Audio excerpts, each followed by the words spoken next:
ಪುನರ್ರಚನೆ ಆಗ್ತಾ ಇದೆ ಸರ್. ಜಿಲ್ಲೆಗೆ ಮತ್ತೊಬ್ಬ ಸಚಿವರ ಆಕಾಂಕ್ಷೆಗೆ ಈಗ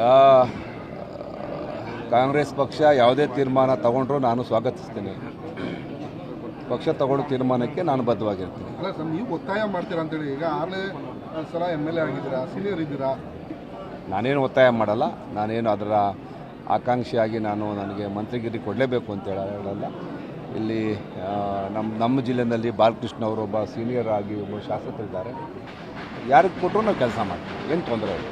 ಏನಾದರೂ ಅಂದರೆ ಪಕ್ಷಕ್ಕೆ ಬರುವಾಗ ಈ ಥರ ಏನಾದರೂ ಸಚಿವ ಸ್ಥಾನದ ಆಗಿತ್ತ ಸರ್?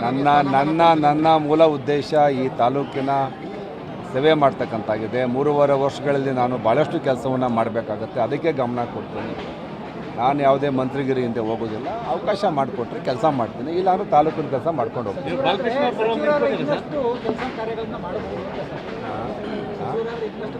ಇಲ್ಲ, ಈಗಾಗಲೇ ನಮ್ಮ ಜಿಲ್ಲೆಗೆ ಉಪಮುಖ್ಯಮಂತ್ರಿಗಳಿದ್ದಾರೆ, ಮುಖ್ಯಮಂತ್ರಿಗಳು ನಮಗೆಲ್ಲ ಪರಿಚಯ ಇದ್ದಾರೆ. ಅಭಿವೃದ್ಧಿ ಕೆಲಸ ಮಾಡಲಿಕ್ಕೆ ಏನೂ ತೊಂದರೆ ಇಲ್ಲ. ಸಾಕಷ್ಟು ಕೆಲಸ ಮಾಡ್ಕೊಂಡು ಹೋಗ್ತೀವಿ. ಕ್ಷೇತ್ರಕ್ಕೆ ಏನಾದರೂ ನನಗೆ ಸರ್, ಈಗ ಕ್ಷೇತ್ರಕ್ಕೆ ಹೆಚ್ಚಿನ ಅನುದಾನ ಏನಾದರೂ ತರಿಸುವಂಥ ಕೆಲಸ ಆಗುತ್ತಾ? ಈಗ ಮಾನ್ಯ ಮುಖ್ಯಮಂತ್ರಿಗಳು 14ನೇ ತಾರೀಕು ಮತ್ತು 15ನೇ ತಾರೀಕು ಒಂದು ಡೇಟ್ ಕೊಡ್ತೀನಿ ಅಂತ ಹೇಳಿದ್ದಾರೆ. ಈ ಚುನಾವಣೆ ಗೆದ್ದ ಮೇಲೆ ಸಾರ್ವಜನಿಕರಿಗೆ ಒಂದು ಅಭಿನಂದನಾ ಕಾರ್ಯಕ್ರಮವನ್ನು ಏರ್ಪಾಡು ಮಾಡಿದ್ದೀವಿ. ಮಾನ್ಯ ಮುಖ್ಯಮಂತ್ರಿಗಳು ಅವತ್ತು ಸಭೆಗೆ ಬರ್ತಾರೆ, ಉಪಮುಖ್ಯಮಂತ್ರಿಗಳು ಇರ್ತಾರೆ. ನಾನು ಚುನಾವಣಾ ಸಂದರ್ಭದಲ್ಲಿ ಮಾನ್ಯ ಮುಖ್ಯಮಂತ್ರಿಗಳ ಗಮನವನ್ನು ಸೆಳೆದಿದ್ದೆ. ತಾಲೂಕಿನಲ್ಲಿ ಅತಿ ಹೆಚ್ಚು ನಾವು ಹಾಲು ಉತ್ಪಾದನೆ ಮಾಡ್ತೀವಿ. ರಾಮನಗರ ಜಿಲ್ಲೆ ರಾಜ್ಯದಲ್ಲಿ ಅತಿ ಹೆಚ್ಚು ಹಾಲು ಉತ್ಪಾದನೆ ಮಾಡ್ತಕ್ಕಂಥ ಜಿಲ್ಲೆ. ಚನ್ನಪಟ್ಟಣ ತಾಲೂಕು ಒಂದು ತಾಲೂಕಾಗಿ ಇಡೀ ರಾಜ್ಯದಲ್ಲಿ ಅತಿ ಹೆಚ್ಚು ಹಾಲು ಉತ್ಪಾದನೆ ಮಾಡ್ತಕ್ಕಂಥ ತಾಲೂಕು. ಹಾಲಿನ ದರವನ್ನು ಹೆಚ್ಚಿಗೆ ಮಾಡಬೇಕು, ಹಾಲು ಉತ್ಪಾದಕರಿಗೆ ತೊಂದರೆ ಆಗ್ತಾಯಿದೆ ಅಂತ ನಾನು ಮಾನ್ಯ ಮುಖ್ಯಮಂತ್ರಿಗಳು ಗಮನ ಸೆಳೆದಿದ್ದೆ.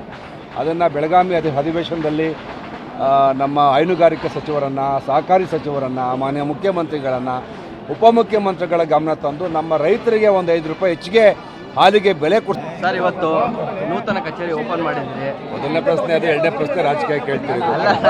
ಕಚೇರಿ ಓಪನ್ ಮಾಡಿದ್ದೀರಿ, 7 ವರ್ಷದ ಬಳಿಕ ಕಚೇರಿ ಓಪನ್ ಮಾಡ್ತಾ ಇದ್ದೀರಿ. ಸಾರ್ವಜನಿಕರಿಗೆ ಹೇಗೆಲ್ಲ ಸ್ಪಂದಿಸೋ ಕೆಲಸ ಆಗುತ್ತೆ? ಯಾವ್ಯಾವತ್ತೆಲ್ಲ ಇಲ್ಲಿ ಇರ್ತೀರಿ, ಹೇಗೆ ಸರ್? ಕಳೆದ 6-7 ವರ್ಷಗಳಿಂದ ಇಲ್ಲಿ ಶಾಸಕರಾದಂಥ HD ಕುಮಾರಸ್ವಾಮಿ ಅವರು ಸಾರ್ವಜನಿಕವಾಗಿ ಒಂದು ಕಚೇರಿಯನ್ನೇ ತೆಗೆದಿರಲಿಲ್ಲ. ಈ ಉಪಚುನಾವಣೆಯಲ್ಲಿ ನಾನು ಶಾಸಕನಾಗಿ ಆಯ್ಕೆ ಆದಮೇಲೆ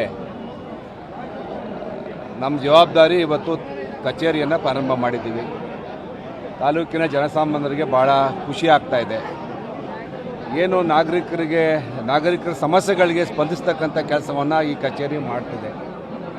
ಸಾರ್ವಜನಿಕ ಅಹವಾಲುಗಳನ್ನು ಸ್ವೀಕಾರ ಮಾಡ್ತಕ್ಕಂಥದ್ದು, ಅವರ ಸಮಸ್ಯೆಗಳಿಗೆ ಸರ್ಕಾರದಿಂದ ಪರಿಹಾರ ಕಂಡುಕೊಳ್ತಕ್ಕಂಥ ನಿಟ್ಟಿನಲ್ಲಿ ಈ ಕಚೇರಿ ಜನಸಾಮಾನ್ಯರ ಕಷ್ಟ ಸುಖಗಳಿಗೆ ಭಾಗಿಯಾಗತಕ್ಕಂಥ ಕೆಲಸವನ್ನು ಮಾಡ್ತದೆ. ಹಾಗಾಗಿ ಇವತ್ತು ತಾಲೂಕಿನ ಬಹಳಷ್ಟು ಜನ ಮುಖಂಡರು ಈ ಕಚೇರಿಯ ಪ್ರಾರಂಭೋತ್ಸವಕ್ಕೆ ಬಂದಿದ್ದಾರೆ. ಈ ಕಚೇರಿ ನಿರಂತರವಾಗಿ ಸಾರ್ವಜನಿಕ ಸೇವೆಯನ್ನು ಮಾಡ್ತದೆ.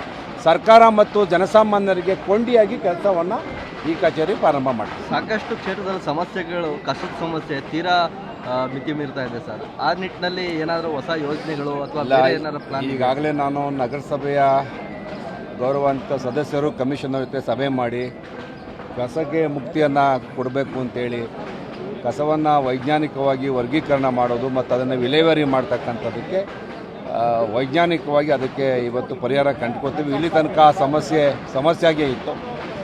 ಅದಕ್ಕೆ ಜಾಗವನ್ನು ಗುರುತು ಮಾಡಿದ್ದೀವಿ. ಅದರ ಬಗ್ಗೆ ಕೂಲಂಕುಷವಾಗಿ ಸರ್ಕಾರ ಜೊತೆ ಸಂಪರ್ಕ ಮಾಡಿ ಈಗ ಏನು ಈ ತಾಲೂಕಿನ ಎಲ್ಲ ಸಮಸ್ಯೆ, ಅದರಲ್ಲೂ ನಗರದಲ್ಲಿರ್ತಕ್ಕಂಥ ಕಸ ಸಮಸ್ಯೆ ಮತ್ತು UGD ಇದಕ್ಕೆಲ್ಲ ಸಂಬಂಧಪಟ್ಟಂಥ ಹಲವಾರು ಸಭೆಗಳನ್ನು ಮಾಡಬೇಕಾಗತ್ತೆ, ಅಧಿಕಾರಿಗಳು ಚರ್ಚೆ ಮಾಡಬೇಕಾಗತ್ತೆ. ವೈಜ್ಞಾನಿಕ ಹೆಚ್ಚಿನ ವಿಡಿಯೋಗಳಿಗೆ ಪ್ರತಿಧ್ವನಿ ಯೂಟ್ಯೂಬ್ ಚಾನೆಲ್ ಸಬ್ಸ್ಕ್ರೈಬ್ ಮಾಡಿ, ಬೆಲ್ ಐಕಾನ್ ಕ್ಲಿಕ್ ಮಾಡಿ.